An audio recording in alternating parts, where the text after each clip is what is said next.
Assalamualaikum warahmatullahi wabarakatuh. Kami dari kelompok 5 yang beranggotakan 4 orang, termasuk saya sendiri, yang bernama Tiara Dina dan juga ketiga rekan saya yaitu Firasa Istifani, Zelvi Natasha, dan juga Azaria Putri. Nah, di sini kami ingin mempresentasikan hasil diskusi kami mengenai hybrid costing. Sebelum kita membahas lebih lanjut mengenai hybrid costing, teman-teman perlu tahu dulu kalau untuk perusahaan jasa dan manufaktur itu mereka harus menghitung harga pokok produksinya terlebih dahulu kan. Beda dengan perusahaan dagang. Kalau perusahaan dagang ini kan harga pokok produksinya itu langsung tahu kita berapa, yaitu pada saat kita membeli barang tersebut. Nah, kedua perusahaan ini yaitu perusahaan jasa dan manufaktur, mereka menghitung harga pokok produksi ini tuh bisa berbeda-beda karena bisa saja dari kedua perusahaan ini tuh membuat atau menghasilkan produk dan jasanya itu dengan cara yang berbeda-beda atau yang beragam.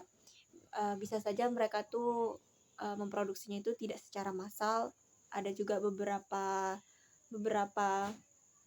produk khusus yang dibuat. Nah, untuk menghitung harga pokok produksi ini tuh ada beberapa cara yang bisa digunakan oleh perusahaan ini. Yang pertama itu ada job order costing, lalu yang kedua itu ada proses costing. Nah, yang ketiga ini adalah hybrid costing, yang dimana itu tuh adalah kombinasi antara job order costing dan juga proses costing. Pembahasan yang pertama itu mengenai job order costing. Jadi job order costing ini tuh penghitungan biaya pokok produksi yang bisa digunakan perusahaan ketika perusahaan itu mendapatkan pesanan khusus, atau perusahaan itu tidak hanya memproduksi satu jenis barang aja, tapi berbagai macam jenis barang gitu, tergantung dari permintaan si customernya. Contohnya itu bisa aja kayak perusahaan sablon, terus kayak perusahaan percetakan dan lain-lainnya. Biasanya kalau dalam job order costing ini tuh dia ada kayak job order costing sheet, yang dimana dalam sheet ini tuh berisi informasi mengenai nama pesanan. Biasa itu dinamai job order 101 atau job 101, job 100 dan juga ya sebagainya. Lalu di situ juga ada berapa jumlah unit dipesan, tanggal pemesanan, tanggal pembuatan, dan juga tanggal kapan produk tersebut selesai. Lalu ada juga beberapa informasi seluruh biaya yang dikeluarkan untuk memproduksi atau menyelesaikan pesanan tersebut. Nah, di sini kita akan bagaimana kita menghitung biaya pokok produksinya ya. Untuk menghitung biaya pokok produksinya, kita menggunakan 3 komponen biaya. Yang pertama itu ada biaya bahan baku, lalu yang kedua ada biaya tenaga kerja langsung. Nah, yang ketiga itu ada biaya overhead. Nah, untuk biaya overhead ini perlu digarisbawahi kalau job order costing ini dia menggunakan BOP yang udah ditetapkan, atau dia tuh udah menggunakan standar yang udah ditentukan oleh si perusahaan. Jadi bukan biaya aktual. Nah, meskipun begitu, si perusahaannya juga perlu menghitung biaya aktualnya. Yang dimana nanti di akhir periode itu kan pasti terdapat selisih nih antara standar dan juga aktualnya. Nanti itu akan ditutup di akhir periode. Lalu biaya pokok produksi, seluruh biaya yang ketiga biaya tadi, biaya bahan baku, biaya tenaga kerja, sama BOP ini itu akan menjadi dasar sebagai nilai persediaan, atau ketika produk tersebut sudah selesai, nah nilai seluruh biaya itu akan menjadi dasar sebagai nilai persediaan barang jadi. Nah, ketika barang tersebut sudah dijual atau sudah kita kirimkan ke si pelanggan, maka nilai akunnya akan berubah atau ditransfer ke akun cost of goods sold atau harga pokok penjualan. Jadi harga pokok produksi dan harga pokok penjualan ini berbeda ya teman-teman. Walaupun harga pokok penjualan ini sumbernya itu dari harga pokok produksi, tapi harga pokok penjualan ini dicatat ketika barang tersebut sudah kita jual. Nah, lalu ada biaya non manufacturing. Contoh biayanya itu seperti biaya R&D, biaya administrasi, dan biaya lain-lainnya. Biaya ini juga bisa disebut biaya period karena dikeluarkan setiap periode tertentu, biasanya kayak per bulan gitu. Nah, biaya ini juga akan masuk ke laporan laba rugi. Nah, ketika kita membahas di laporan laba ruginya nanti, itu akan muncul data penjualan kita, total penjualan kita, dan kemudian ada biaya harga pokok penjualan tuh nanti dikurangi, maka kita dapat margin kotornya. Nah, setelah kita mendapatkan margin kotor, kita perlu mengurangi biaya non manufacturing, kemudian barulah kita mendapatkan operating income-nya. Baik, selanjutnya saya akan menjelaskan materi mengenai single versus multiple overhead rates.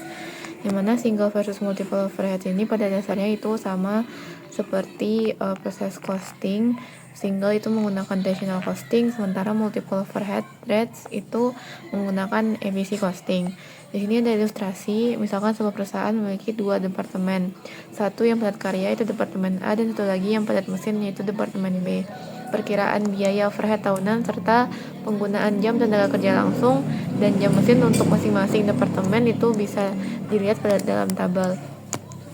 Kemudian saat ini perusahaan menggunakan tarif overhead tingkat pabrik atau plant-wide yang didasarkan pada jam tenaga kerja langsung.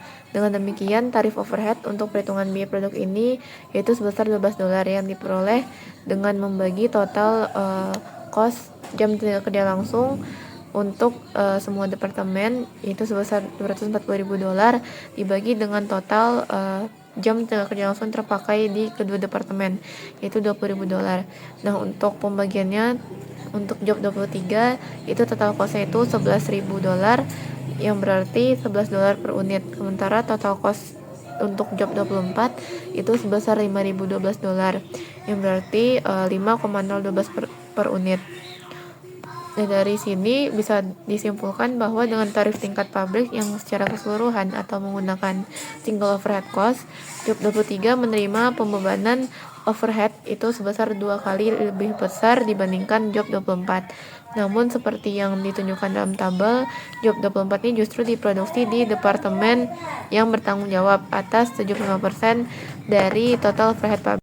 Hal ini tentunya tidak sesuai dengan kenyataan produksi yang terjadi, di mana seharusnya pada job 24 inilah total cost yang lebih besar, karena pemakaian jam tenaga kerjanya untuk di job 23 itu lebih kecil dibandingkan job 24. Nah, hal ini menimbulkan distorsi biaya yang tentunya mengganggu kinerja produk itu overcosted, sementara yang lain itu undercosted. Solusi yang tepat untuk digunakan dari permasalahan ini adalah dengan membedakan cost drivernya. Untuk job 23 itu menggunakan cost driver berupa jam tenaga kerja langsung, sementara job 24 itu tidak lagi menggunakan cost driver berupa jam tenaga kerja langsung, melainkan menggunakan jam mesin. Nah, dengan demikian perhitungan biaya produk akan menjadi lebih akurat dengan menghitung 2 tarif departemen dibandingkan satu tarif tingkat pabrik yang dipakai secara keseluruhan. Kemudian materi selanjutnya itu basic operational and cost concept.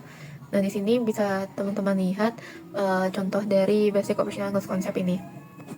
Yang mana dalam kasus ini itu adalah pembuatan obat dengan terdiri dari 3 proses, yaitu mixing, tableting, dan juga bottling.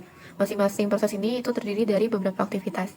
Selanjutnya di sini ada perbandingan antara job order costing dan juga proses costing dalam cost flows-nya.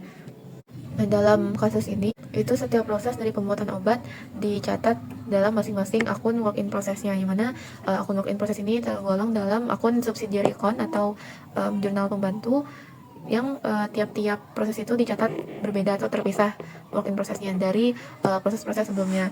Nah, contohnya itu yang pertama bisa dilihat ketika produk itu diproses dari proses mixing dan diteruskan atau ditransfer ke proses tableting, maka akun work in process tableting itu akan bertambah sebesar 600, sementara work in process mixing itu berkurang sebesar 600 karena perpindahan produk ke departemen tableting. Kemudian yang kedua, ketika merekam, di sini bisa dilihat pencatatan cost flows-nya. Yang pertama, ketika departemen tableting itu menerima proses obat dari departemen mixing. Hal ini menunjukkan akun work in process tableting itu bertambah, sementara akun work in process mixing itu berkurang sesuai dengan nominal produk obat yang ditransfer ke departemen tableting. Kemudian yang kedua itu untuk mencatat biaya manufaktur tambahan, karena dalam pembuatan suatu produk itu ketika ditransfer atau dipindahkan ke departemen selanjutnya bisa saja menimbulkan biaya-biaya tambahan. Dan dalam hal ini, itu work in process pada tableting itu juga bertambah sebesar dengan biaya-biaya tambahan lain, seperti material, payroll, atau overhead controlnya. Kemudian untuk mencatat transfer goods atau produk obat yang sudah jadi dan kemudian ditransfer ke departemen bottling, maka pencatatannya itu work in process bottling pada work in process tableting. Nah, biaya-biaya yang ditransfer dari proses sebelumnya ke proses berikutnya itu disebut transfer in cost, seperti yang dilakukan pada pencatatan jurnal kedua. Selanjutnya yaitu production report. Production report adalah dokumen yang merangkum aktivitas manufaktur yang terjadi di suatu departemen proses selama periode tersebut. Nah, dokumen ini juga menjadi sumber untuk memindahkan biaya dari akun WIP tadi suatu departemen ke akun WIP departemen berikutnya. Bagian informasi unit ini juga memiliki dua subbagian utama, yaitu yang pertama units to account for dan units accounted for. Kemudian untuk bagian informasi juga memiliki dua subbagian utama.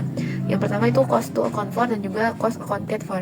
Selanjutnya itu input utama untuk bagian informasi biaya dalam laporan produksi adalah biaya per unit. Pada prinsipnya, menghitung biaya per unit dalam sistem proses costing itu sangat sederhana. Pertama dengan mengukur total biaya produksi untuk suatu departemen proses dalam satu periode, kemudian mengukur output departemen proses tersebut pada periode yang sama. Dan terakhir, biaya per unit dihitung dengan membagi total biaya periode tersebut dengan total output periode tersebut. Untuk fitur dasar dari sistem proses costing itu bisa dilihat di layar. Mungkin sekian penyampaian materi dari saya. Nah, baiklah. Materi selanjutnya yaitu proses costing with beginning or ending work in process inventories. Nah, pada bagian ini tuh ada beberapa macam proses costing yang dijabarkan. Yang pertama itu ada service organization. Nah, service organization itu adalah layanan yang pada dasarnya homogen dan diproduksi secara berulang dapat memanfaatkan pendekatan perhitungan biaya proses. Meskipun banyak layanan terdiri dari satu proses, beberapa layanan memerlukan urutan proses. Nah, meskipun layanan tidak dapat disimpan, perusahaan yang bergerak di bidang produksi layanan dapat memiliki persediaan awal atau akhir. Namun, banyak layanan disediakan sedemikian rupa sehingga tidak ada persediaan awal atau akhir. Nah, bagian selanjutnya itu ada JIT Manufacturing Firms. Nah, JIT Manufacturing Firms itu sendiri adalah berfokus pada persediaan produk yang dibutuhkan, baik pada saat dibutuhkan dan dalam jumlah yang dibutuhkan. JIT Manufacturing menekankan perbaikan berkelanjutan dan pengurangan pemborosan karena menyimpan persediaan yang tidak diperlukan dianggap sebagai pemborosan. Nah, perusahaan JIT itu sendiri berusaha untuk meminimalkan persediaan itu. Selanjutnya itu ada the role of activity-based costing. ABC dapat berperan dalam pengaturan proses asalkan beberapa produk diproduksi. Nah, peran ABC itu sendiri dalam manufaktur proses seluler dan independen adalah mengalokasikan biaya overhead yang dibagi oleh proses atau sel ke proses. Nah, karena setiap proses didedikasikan untuk produksi satu produk, maka biaya overhead yang berada di dalam sel secara eksklusif milik produk tersebut. Nah, terus materi selanjutnya itu proses costing with ending work in process inventories. Nah, materi ini juga memiliki beberapa bagian. Yang pertama itu adalah equivalent units as output measures. Nah, untuk menggambarkan masalah output yang disebabkan oleh persediaan barang dalam proses, anggaplah Departemen PSA ini memiliki data berikut untuk bulan Januari yang diukur dalam jumlah tes. Yaitu ada di units started yaitu 24.000, terus unit completed 20.000, terus ada units ending work in process yang sudah 25% completed 4.000, terus sehingga totalnya itu ada 128.000. Nah, dalam contoh ini, 4.000 unit dalam pekerjaan yang belum selesai pada akhir periode telah selesai 25% terhadap semua biaya produksi. Ini setara dengan 1.000 unit yang sepenuhnya selesai, 4.000 dengan 25% yang completed tadi. Oleh karena itu, unit setara untuk Januari adalah 20.000 unit yang selesai ditambah 1.000 unit, sehingga totalnya itu ada 21 unit output. Nah, solusinya adalah menghitung unit setara output, di mana unit setara itu adalah unit lengkap yang dapat diproduksi dengan jumlah unit usaha produktif yang dikeluarkan selama periode yang bersangkutan. Terus bagian selanjutnya itu adalah cost of production report illustrated. Nah, laporan biaya produksi terdiri dari bagian informasi unit dan bagian informasi biaya. Bagian informasi unit memiliki dua bagian subbagian utama. Yang pertama, unit yang harus dicatat dan unit yang telah dicatat. Begitu juga dengan bagian informasi unit yang memiliki dua subbagian utama juga, yaitu biaya yang harus dicatat dan biaya yang telah dicatat. Nah, 5 langkah yang harus diikuti dalam menyusun laporan biaya produksi yaitu analisis aliran unit fisik, perhitungan unit setara, perhitungan biaya per unit, penilaian persediaan, dan berrekonsiliasi biaya. Itu adalah 5 langkah yang harus diikuti dalam menyusun laporan biaya produksi. Selanjutnya itu adalah non-uniform application of productive inputs. Nah, mengasumsikan penerapan biaya konversi tenaga kerja langsung dan overhead secara seragam bukanlah hal yang tidak wajar. Tenaga kerja langsung biasanya diperlakukan sepanjang proses, dan overhead biasanya dialokasikan berdasarkan jam kerja tenaga kerja langsung. Bahan baku langsung di sisi lain tidak mungkin diterapkan secara seragam. Nah, dalam banyak kasus, bahan baku langsung ditambahkan pada awal atau akhir proses gitu. Selanjutnya, yaitu beginning work in process inventories. Nah, masih menggunakan contoh Departemen PSA sebelumnya, di mana Departemen PSA hanya menunjukkan dampak penghentian persediaan barang dalam proses terhadap pengukuran output. Kehadiran persediaan barang dalam proses pada awal periode juga mempersulit pengukuran output, karena banyak perusahaan memiliki unit yang belum selesai dalam proses pada awal periode, sehingga terdapat kebutuhan yang jelas untuk menangani masalah ini. Begitu. Nah, pada materi ini, dalam manufaktur proses, beberapa departemen secara tidak terhindarkan menerima barang yang belum selesai dari departemen sebelumnya. Barang yang dipindahkan ini merupakan jenis bahan langsung untuk proses selanjutnya. Bahan yang ditambahkan di awal proses selanjutnya. Pendekatan umum adalah memperlakukan barang yang dipindahkan sebagai kategori bahan terpisah saat menghitung unit setara. Dengan demikian, kini kita memiliki 3 kategori masukan produksi, yaitu bahan yang dipindahkan, bahan langsung yang ditambahkan, dan biaya konversi. Nah, di sini kita bakalan bahas 5 langkah perhitungan yang udah aku jelaskan tadi. Dengan menggunakan contoh Estrella Company Tabulating Department Production and Cost Data pada bulan Oktober. Di sini ada production, di mana unit in prosesnya pada Oktober tuh ada 80% complete. Ya kan, 80% complete, 16.000, terus unit completed and transferred out-nya tuh 250.000, terus unit in process pada 31 Oktober tuh 30.000, 30% completed. Terus cost-nya, menghitung cost-nya itu ada transferred in cost 800, direct material 300, conversion cost 180, total work in process-nya 1.280. Terus menghitung current cost-nya, di mana total current cost-nya itu ada 20.700. Terus lanjut ke step pertama. Nah, step pertama itu adalah physical flow analysis, di mana dalam penyusunan jadwal physical flow untuk departemen tabulating, ketergantungannya pada departemen pencampuran harus dipertimbangkan. Mungkin kita pertama ngitung di unit to account for, di mana ada unit beginning work in process 16.000, terus unit transfer rate-nya tadi 264.000, terus totalnya 280.000. Terus menghitung unit accounted for-nya, di mana ada started and completed-nya 234.000, terus from beginning work in process-nya sebanyak 16.000.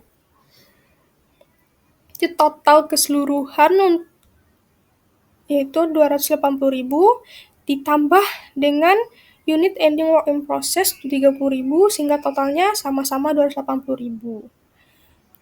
Step kedua yaitu calculation of equivalent unit. Nah, perhitungan unit produksi setara menggunakan metode rata-rata tertimbang ditunjukkan pada lampiran tabel di samping. Ya kan? Perhatikan bahwa barang yang ditransfer dari proses pencampuran diperlakukan sebagai bahan baku yang ditambahkan pada awal proses.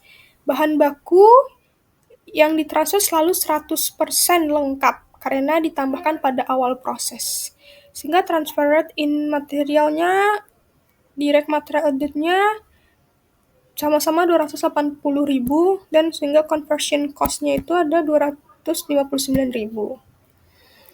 Terus step ketiga yaitu computation of unit cost. Nah, biaya per unit dihitung dengan menghitung biaya per unit untuk setiap kategori input.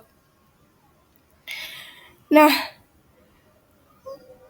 unit transferred in cost. Tadi ada 800 ditambah 13.200 dibagi 280.000, sehingga hasilnya itu 0,05.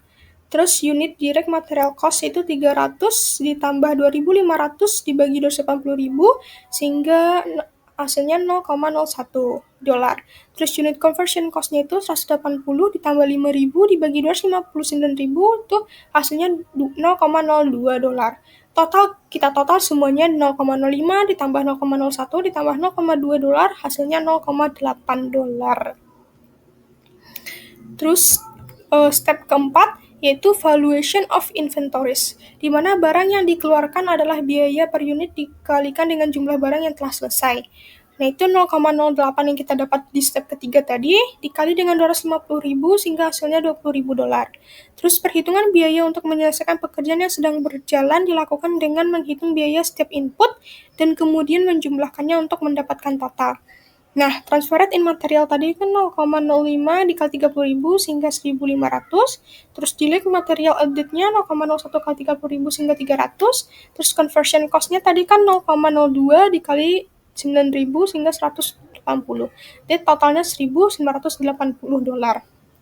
Nah, laporan biaya produksi untuk perusahaan Estrella untuk bulan Oktober termasuk dengan langkah 5 yang dilewati ditampilkan pada lampiran selanjutnya. Nah, pada slide ini, di mana satu-satunya komplikasi tambahan yang diperkenalkan dalam analisis untuk departemen berikutnya adalah kategori yang dipindahkan masuk. Seperti yang telah kita tunjukkan, menangani kategori ini serupa dengan menangani kategori lainnya.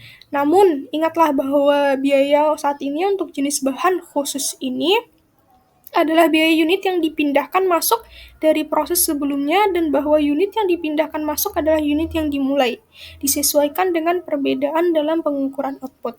Nah, tabel yang di samping ini adalah hasil akhir dari 5 langkah yang telah kita lakukan itu. Oke, mungkin sekian dari aku untuk materi ini, selanjutnya bakal dijelaskan sama teman aku. Oke, makasih. Nah, materi selanjutnya yaitu FIFO Costing Method. FIFO Costing Method ini mengasumsikan bahwa unit yang pertama masuk adalah unit yang pertama diselesaikan. Nah, biaya periode berjalan itu hanya dihitung untuk pekerjaan yang dilakukan pada periode berjalan itu sendiri. Sedangkan untuk unit awal periode itu hanya ditambahkan biaya untuk menyelesaikan sisa pengerjaannya. Dan untuk unit yang dimulai dan selesai di periode yang sama itu mendapatkan seluruh biaya baru. Nah, metode FIFO ini tuh membuat biaya produksi tiap periode itu menjadi lebih akurat dan tidak bercampur dengan periode sebelumnya. Nah, terdapat beberapa langkah-langkah dalam menghitung FIFO Costing Method ini. Yang pertama ada analisis aliran fisik, perhitungan unit setara, perhitungan biaya satuan, penilaian persediaan, dan juga rekonsiliasi biaya. Nah, di sini terdapat contoh penerapan dari FIFO Costing Method ini. Teman-teman bisa lihat di gambar. Metode yang selanjutnya ada Weighted Average Costing. Nah, Weighted Average Costing ini, metode ini tuh ada di dalam sistem perhitungan biaya proses. Nah, di mana metode ini menggabungkan antara biaya periode sebelumnya dan juga biaya di periode berjalan saat ini. Nah, ini dipakai ketika produksinya itu stabil dari periode ke periode. Dia tuh tidak memisahkan biaya antara unit lama dan unit baru, lebih sederhana daripada metode FIFO, dan menganggap seluruh unit, baik unit awal atau unit yang dimulai di periode ini tuh sebagai satu kelompok biaya rata-rata. Nah, untuk langkah-langkah dalam menghitung weighted average cost method ini tuh sama seperti FIFO tadi, di mana ada perhitungan unit setara, perhitungan biaya satuan, penilaian persediaan, dan juga rekonsiliasi biaya. Baik, jadi pembahasan yang terakhir itu mengenai hybrid costing atau dikenal juga dengan operation costing. Nah, tadi kan sudah disinggung kalau hybrid costing ini tuh kombinasi dari job order costing dan juga proses costing. Dan kedua costing ini kan udah dijelaskan secara garis besarnya di sebelumnya. Lalu timbul pertanyaan, kenapa perusahaan ini perlu menggunakan hybrid costing?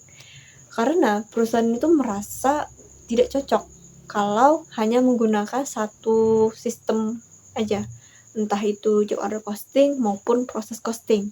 Karena dalam praktiknya ada perusahaan, contohnya itu perusahaan yang memproduksi pie.